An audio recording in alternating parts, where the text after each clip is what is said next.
Welcome to KAIST 1! Yay! We're back! This is the first event of the semester, and I would like to welcome all the new international students to KAIST this semester. There are many exchange students. Please give them a round of applause. Welcome. So, this is KAIST 1. Does anyone know what the 1 stands for? Anyone, except Mitzi, because she knows. Anyone? So, Mitzi, would you like to tell us? No, wait, look. No? The student knows. Oh? Student knows. Yeah, he knows. Go. Overseas network exchange. Woo! Yes, that's right, overseas network exchange.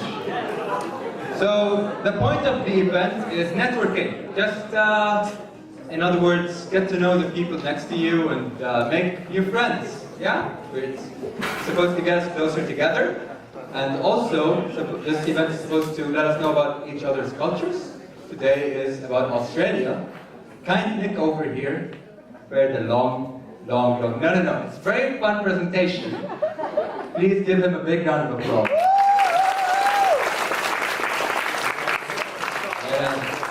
Okay, and also, we would like to thank ISSS.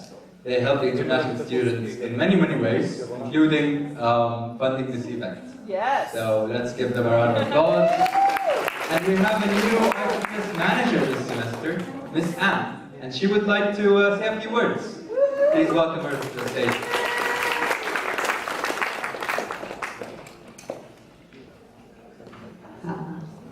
Hi everyone, my name is Suyan An. I'm the manager of International Scholars and Student Services team. And welcome everyone who are coming to KAIST 1 event.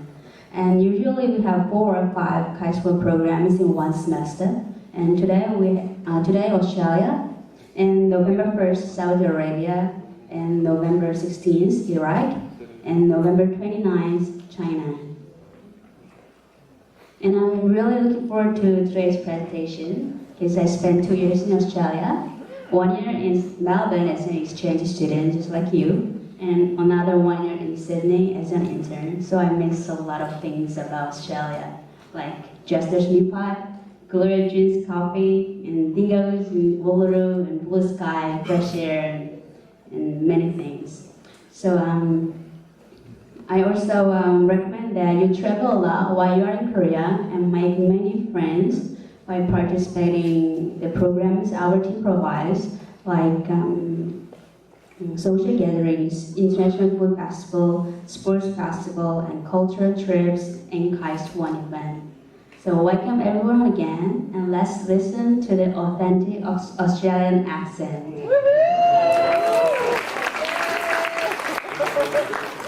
G'day, but I really don't have that heavy an accent, so it's going to be a bit disappointing. So here's the thing. Australia is bizarre. Like, we've got animals, we've got nature, there aren't very many people. So it's really difficult to pin down one culture. I figured for this event what we'd actually do is we would go through and do some trivia. So the way this is going to work out is that we'll go through different parts of Australian life. There'll be different questions. If you can answer them, chuck your hand up. If you get it right, you get a point. If you don't get it right, you don't get a point.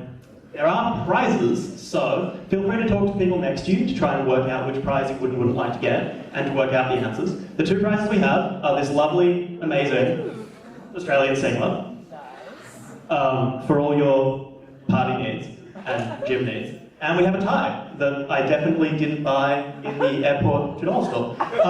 So it's got green and gold dots to make kangaroos in Aboriginal art. So there is your fancy tie. And the winner will get, so the person with the most points will get to pick which of the 2 prizes they would like, and the person with the second most points will just have to suffer and get the other prize. So with that said, we may as well just go right into it with question 1. Can someone list the following in order of size? Okay, so here's the thing. We're going to have 30 seconds to a minute. Talk amongst yourselves. If you don't get it, I'll tell you the answer. We'll just move on and pretend it didn't happen. Again, feel free to talk to people next to you. Yep.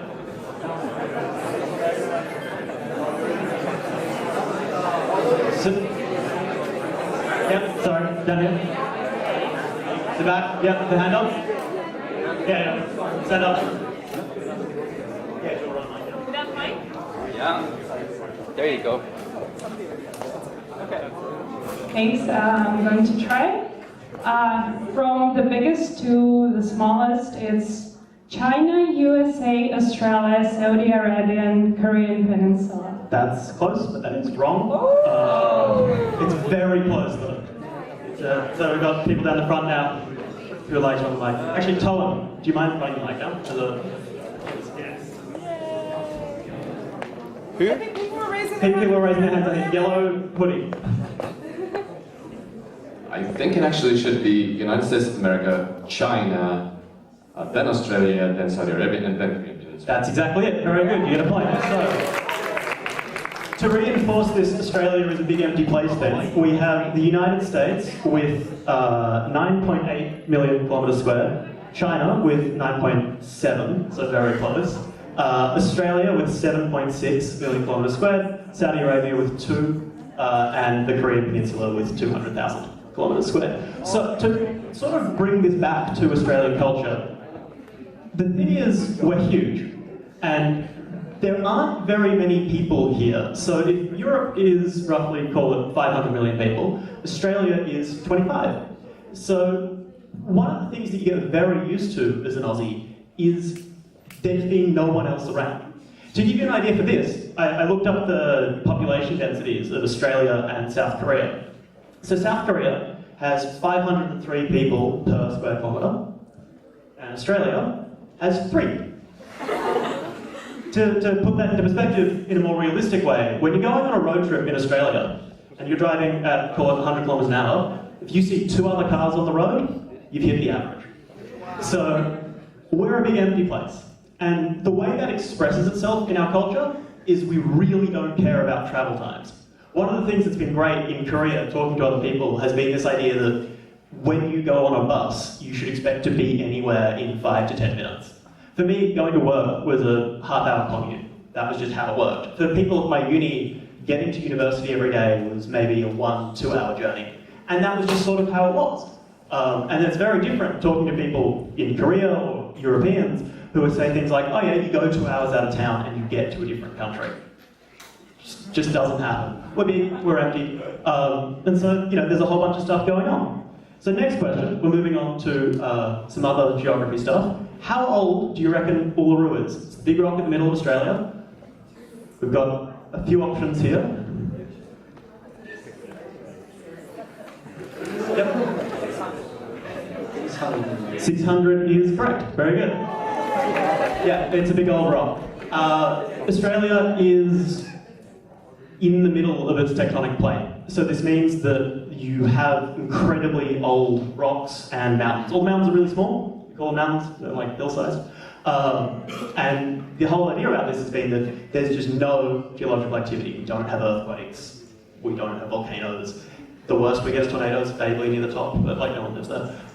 So the thing about, the reason I brought this one up though, is that with Australia being so old, you sort of get used to the fact that things have been there forever. It's old nature, it's old rocks. Oh, and also, as part of that, because it's old, if you lick a rock in Australia, it's going to be saltier than if you lick it anywhere else in the world.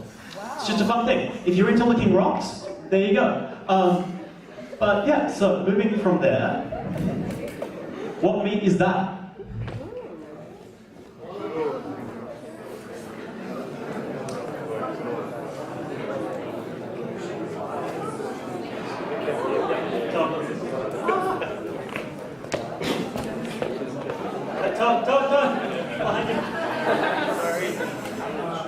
I guess it's wombat? It is not wombat, no. I'm just going to leave it up to Toan at this point. And Toan, it's up to you at this point. Go ahead. Sorry. It's up to me. Kangaroo. It is kangaroo, yes, very good. Yeah, so we do eat kangaroo. It's not that common a food, but kangaroos are pests. They're so common, it's not funny. You have to hunt them, there's culling, it's a whole thing. So yeah, you got kangaroo steaks. We do also eat crocodiles on that list, but not so much. They come from farms. You don't eat emus, much. You don't eat wombats or koalas. But yeah, kangaroo steaks, they're a thing. They taste like deer or venison. It's something you find in the same places you would normally find venison. So like hipster pubs, weird burger cafes. And then you always have to get one if you're having a barbecue because there's always going to be someone who hasn't had it yet, and that's the whole like, here, look, eat it, it doesn't taste great. Ta-da, see? So there's a whole thing with the culture. Right, sticking with Australian animals, what percentage are unique only to Australia?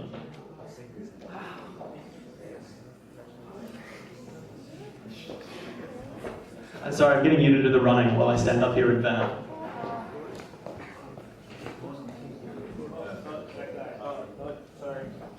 60. Nope.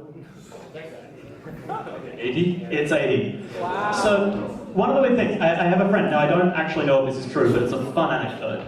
I have a very close friend who was doing their thesis on animals in Australia and what animals are like after a country is colonised. So normally, a country gets colonised, people eat everything that's edible. In Australia, most of that will kill you, especially the sea life. So part of this idea that, it is this unique old continent that's basically untouched, is that also a lot of it doesn't taste great, so it still exists. People have been in Australia for a very, very long time. I think the max estimate is 80,000 years. It's some absurd amount of time, but the continent is so isolated from everything else that under evolutionary theories, as I'm sure a lot of you study through biology or whichever STEM subject you do, they're all unique. And there's a lot of them, though I think the 80% includes things like insects, so it might be cheating. Alright, how old are these paintings? They're found in Queensland, and they are a series of, this is Indigenous artwork. It's like the lovely tie you can get, except the lovely tie was made in China, but, stuff like it, it's trying. There's a whole thing, yes? I think it's 80,000 years. It is not 80,000 years. I guess it is 50,000 years. It is 50,000 years, very good, yeah. So, these are the oldest evidence of, there are other paintings that are 80,000 years old, and they are the oldest evidence of human art, in theory. Australia is one of these weird countries, because this is something where our archaeological history is very political. And it's political in a sense that in Australia we were colonised, and the people that were colonised were repressed and killed and murdered like any other colonial country. And so for years this repression has built up where you're not taught the full history of everything that has happened, or the history you're taught is warped in a way to justify the colonialism. The really easy version of this is to say, well, when we settled, they were all barbarians, they didn't really have technology or places to live, so that means they weren't sophisticated and we brought them technology, great white man stuff. The issue with these paintings and with a lot of Australian archaeology is that more recently, a lot of it is being discovered and being revealed to be more sophisticated than they originally thought and much older than they originally thought. The country is, I think the term was, the second most important anthropological site after Africa. We have in various parts, if you ever go on a road trip, you can find the first evidence of trading, the first evidence of religion, baking, a whole bunch of different stuff. So there's this whole fascinating ancient Australian history that you don't really learn about, but it's there and it's fun. Okay, talking about history, when were we settled?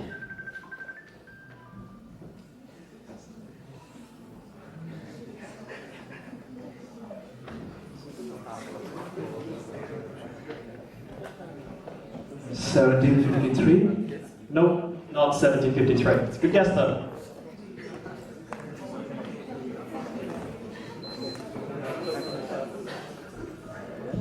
$1788? Yep, it is 1788. Everyone's getting them on the second go. We're gonna, all right. It's 1788. That's when the first fleet landed and disembarked. Okay, this is fun. Which famous Australian Prime Minister once held a world record, and what was it for? There's a clue in the photo, but still.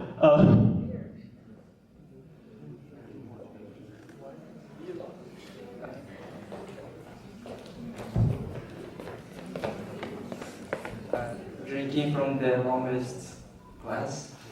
That's close, but that's not quite it. We'll aim for just the world record, because I'm not expecting anyone to know his name. Unless, Tom, you feel like you know his name. But, oh, really? I double major in engineering and politics. He just does engineering. This is why I know these things.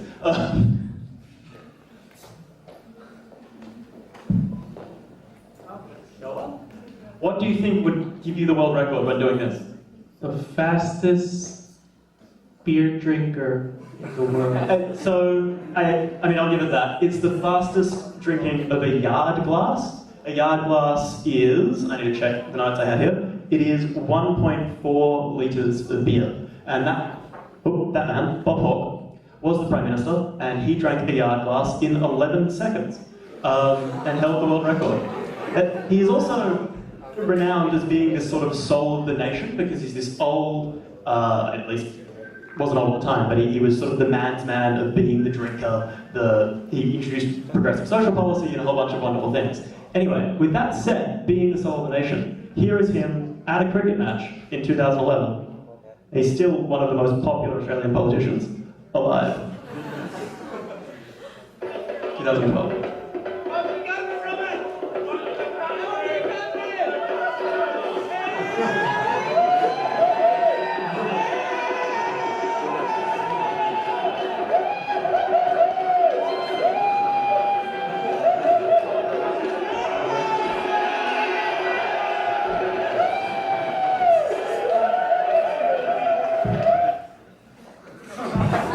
So that man ran our country once. Anyway, Australia Day celebrates which moment of national importance? Making you run around. I'm sorry, mate. It should be the Federation Day. It is not the Federation Day. It should be the Federation Day, but that's a separate point. Colonization? It is the colonisation, yes. We celebrate people landing. It's, again, should be federation. It's at the moment a very political thing.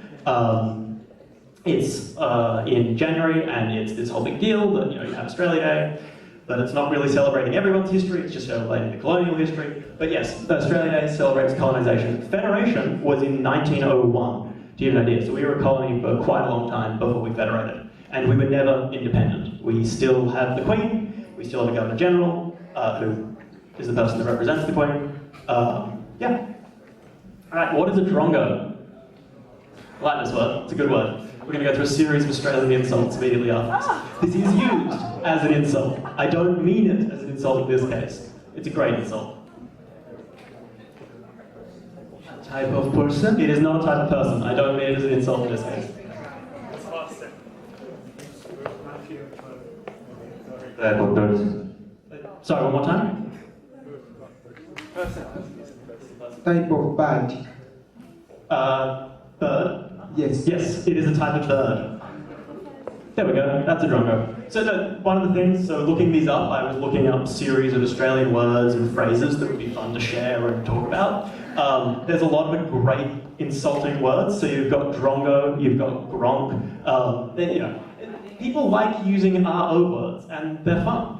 So a gronk, for anyone wondering, is someone who is greatly uncoordinated, and so there you get gronk. Drongo is similar. It's a bit like being a dropkick. It's another one. But someone who isn't quite great at what they do and a bit uncoordinated. Question 10. When, as in which season of the year, is magpie season, and what does it entail?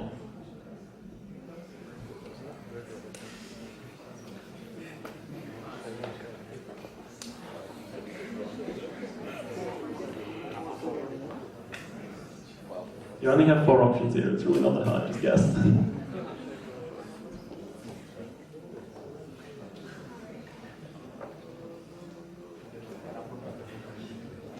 Okay, we're going to get 10 more seconds and we reveal it.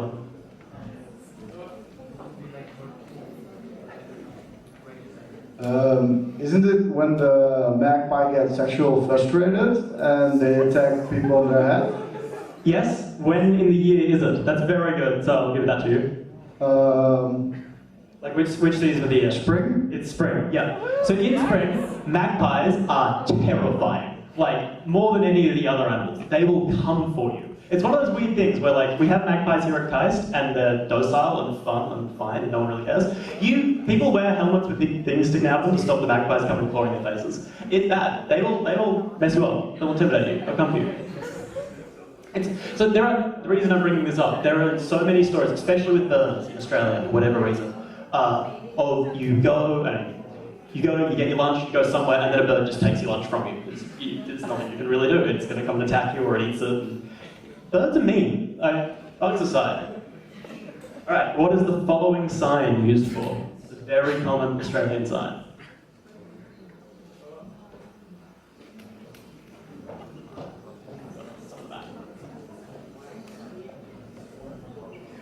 I think it's for wildfire. Yeah, for bushfires. It is a sign for bushfires. And you can tell how great of a country it is because we start at low and then the next step up is high. So you're either fine or you're not fine. Yeah, so it is used for bushfires. This is an example of a sign with the full thing. It is really, really common. You'll see them in every country town. It's essentially every 10 degrees-ish and dependent on the wind. So at about 20, you'll be at low, moderate. In your 30s, you'll be high, very high, depending on the wind. And then anything higher than 30, you'll be severe. Bushfires, again, really big deal and terrifying. Eucalyptus trees, I'm sure some of you would know of eucalyptus. It's the plant that smells nice. They explode because they're full of eucalyptus oil. So, at bushfires, not fun to fight. Everything burns down. They explode. Koalas, this is also a fun, gruesome fact of the day. Koalas also explode. Koalas have really small brains and lots of air in their heads when it gets really hot. Yeah. So, which of these town names are real Australian names?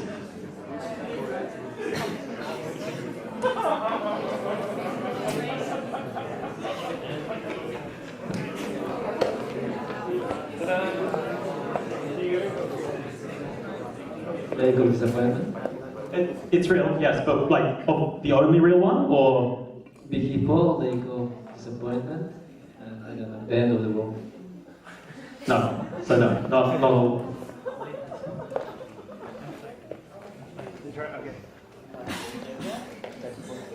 Like disappointment. Yeah, that was already said. Like disappointment is a real one, but there are other real ones. If you want to guess at which ones there are. Not Is also real. Is there anything else? There's a whole bunch. We'll move the mic around, and you can guess again. Sorry.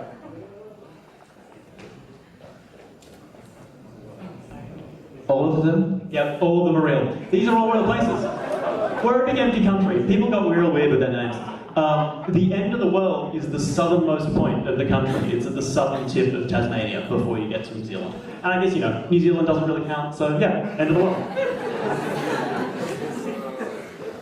Okay, what do the letters AFL stand for in Australia?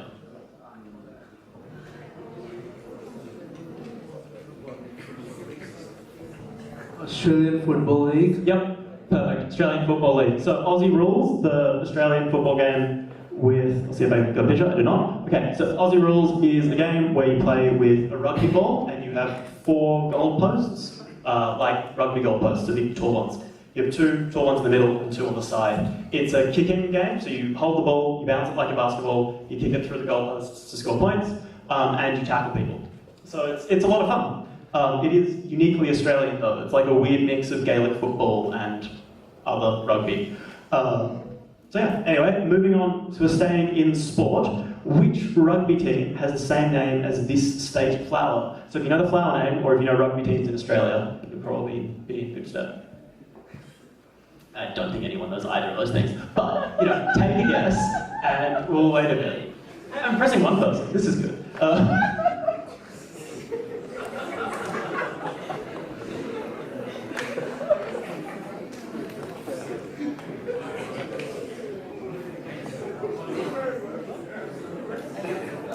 Towan, would you know it?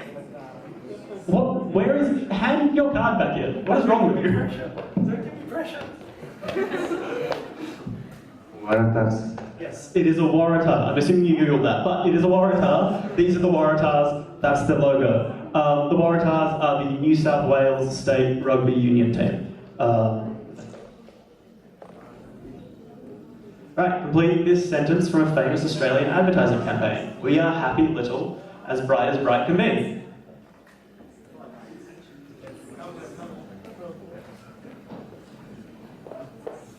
Vegemite. Yes, Vegemite. It is not the shrimp on a Barbie campaign, which is the one next to it. But Australia's got a lot of ad campaigns. There's shrimp on a Barbie. We don't call them shrimps; they're prawns. And there's Australia. Where are you? Something like that. Anyway, here is the ad campaign. It's old. You can't tell.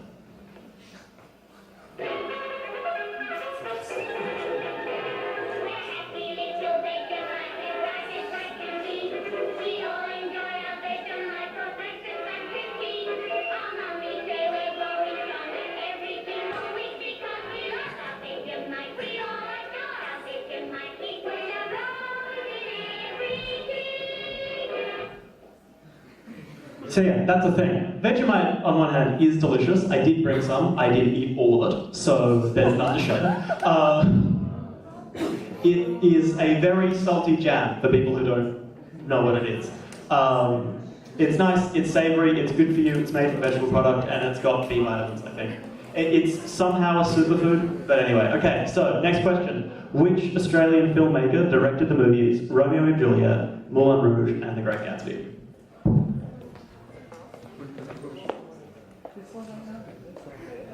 Baz Luhrmann, very good. It's a bit of a hit and a miss, but still. Alright, next one. Which of the following actors are Australian? No, it's like the question before. It can be 1, 2, 3, it's name. Hugh Jackman, Chris Hemsworth, Kate Blanchett, Margot Robbie. That's not all of them that are Australian. You're close. All of them? All of them are Australian, that is correct. It was too hard to try and do the odds and evens. Yeah, they're all Aussies. Australians punch well above our weight, I think, in media. Looking up for this quiz, every second question, it's like, oh, no, there's another Aussie, or there's another Aussie. It's a whole thing. Let's see. All right. Here we are. Which Australian film, released in 1997, was based on the phrase, a man's home is his castle? And we are flying through these questions, which is great, because I can get you guys out to food faster.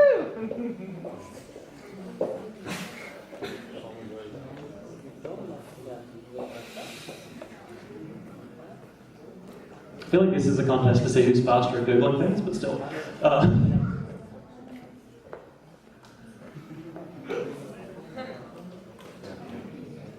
Tom, do you want to take a crack at it? Nope. What? How have you not? I feel like I'm losing my Australianism. I keep asking questions and you never get. All I do is go to sleep and go to uni. I mean, we can relate to that. You're not counting drinking, but still. Castle? The Castle? Yeah, it is The Castle. This is one of those films where it's one of the ones that you want to put on to show other people things about Australian culture, because it's a very Aussie comedy set in the 70s. We'll play the trailer in a sec. Having done that twice now, it terrifies people. They just don't get any of it. It's one of those ones where you sit there and I'll laugh, and that'll be how the evening goes. So, here is the trailer. Hopefully it's funny. My name is Dale Kerrigan, and this is my story. Dad is the backbone of our family. He made our pool table.